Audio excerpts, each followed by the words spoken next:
This UCSD TV program is a presentation of University of California Television for educational and non-commercial use only.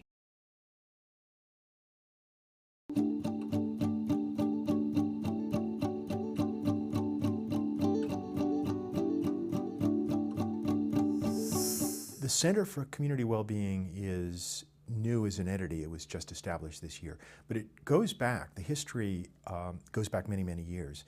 Like many at UCSD, Social Sciences Dean Jeff Elman has long cared about the quality of education in California, seeing the state's public schools as UC's pipeline.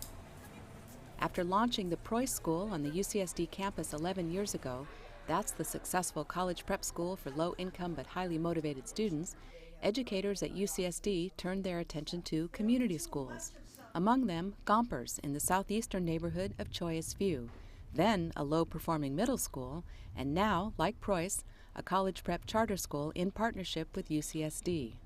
Test scores have improved since Gompers went charter, but Elman and others found there was more to be done.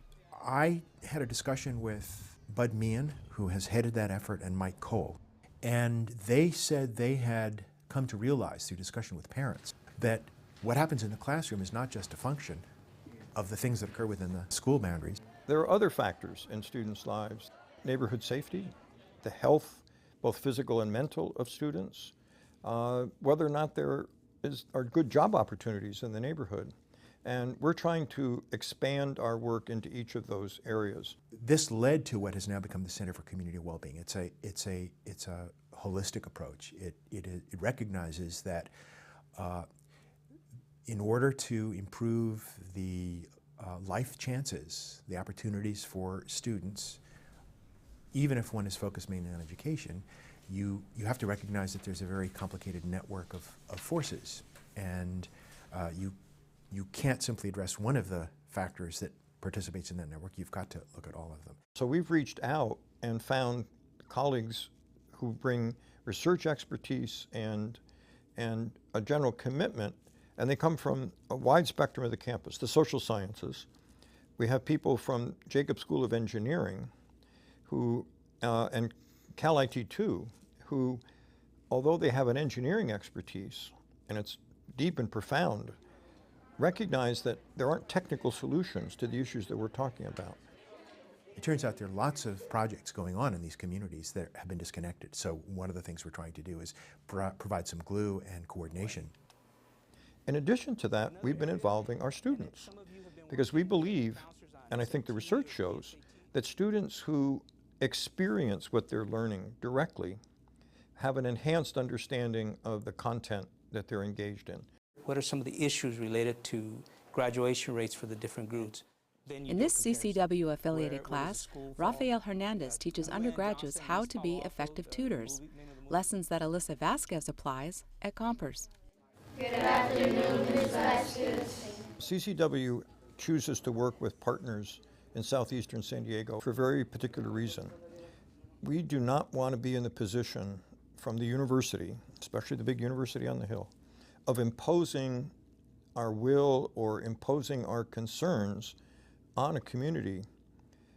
It's much more advantageous for all concerned, for the community and for the university, if the issues that we address are meaningful for the community members themselves.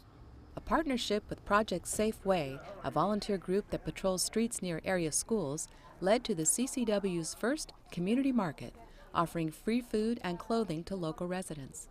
Okay, so who are my 10 personal greeters? Right here. Just based on our relationships with folks in the community, we realize that there's an urgency right now, that families are in crisis given the economic recession, the loss of jobs. Families are just literally struggling putting food on the table.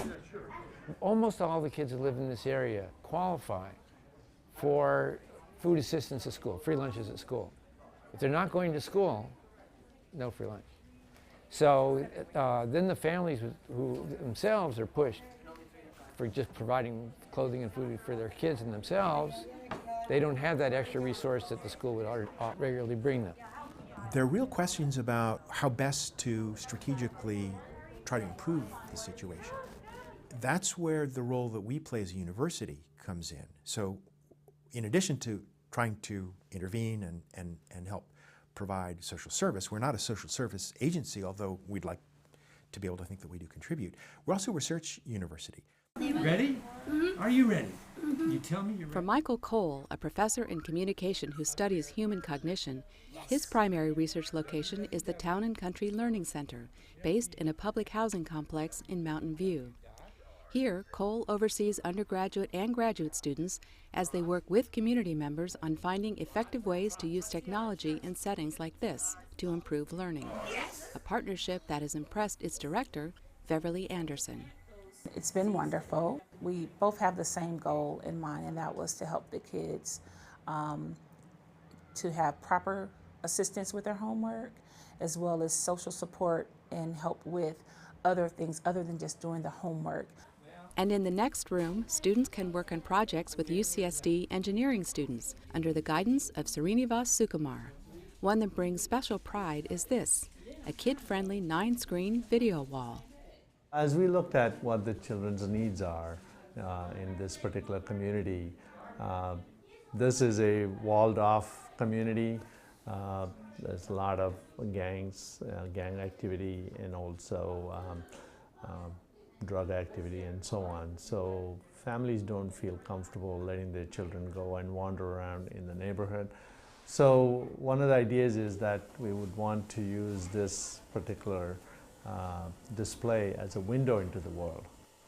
We're also thinking from a research standpoint in communication, if there are several of these in various different community centers, are people going to be able to use this as a way of organizing themselves as a community? A community that now includes students from North and Southeastern San Diego. The students that come here from the university are pretty close in age to my teens and preteens. They're very young. And even though they don't look like my kids, most of my community is maybe 88% African American, they get to interact with these students in a way that they will never get to interact with college students. I try to share my stories about college, and the kids are like, whatever, you're old. But when a student comes in and says, you know, this is what I'm going through, and they really talk about it and they really connect with the students, they become a vehicle of getting these kids really interested in higher education, which is really cool. The students in many ways are the bridge, the connection between what happens on campus and what happens in these community efforts. This is not simply an opportunity for students to do something that's valuable, and it is, but we also want them to understand that we don't know always the best way to do what we try to do. We don't know the best way to improve education. And so there's a question there that they can help us answer. We're also studying what works. That's very important because we would like at the end of the day not only to have made some contribution to the San Diego communities, but to have learned some things that are exportable. That's what universities do, so that other places can learn the lessons that we've learned here.